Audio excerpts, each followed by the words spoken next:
मुदाकरात्तमोदकं सदा विमुक्तिसाधकं कलाधरावतंसकं विलासिलोकरक्षकम् अनायकैकनायकं विनाशिते भदैत्यकम् नताशुभाशुनाशकं नमामि तं विनायकम् न तेतरातिभीकरं न वोदितार्कभास्वरं न मत्सुरारिनिर्जरं न ताधिकापदुद्धरं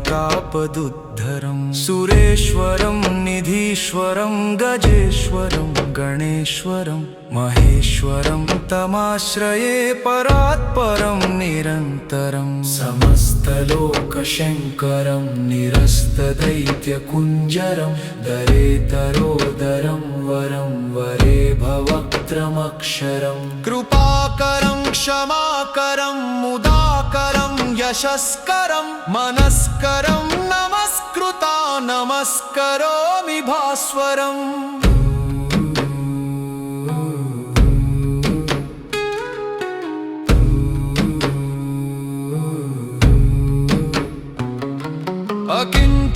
अकिञ्चनार्तिमार्जनं चिरन्तनोक्तिभाजनं पुरारिपूर्वनन्दनं सुरारिगर्वचर्वणं प्रपञ्चनाशभीषणं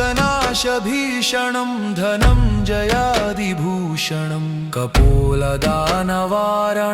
भजे पुराणवारणं नितान्तकान्तिदन्तकान्तिमन्तकान्तिकात्मजम् अचिन्त्यरूपमन्तहीनमन्तराय कृन्तनं हृदन्तरे निरन्तरं वसन्तमेव योगिना तमेकदन्तमेव तं विचिन्तयामि सन्ततम्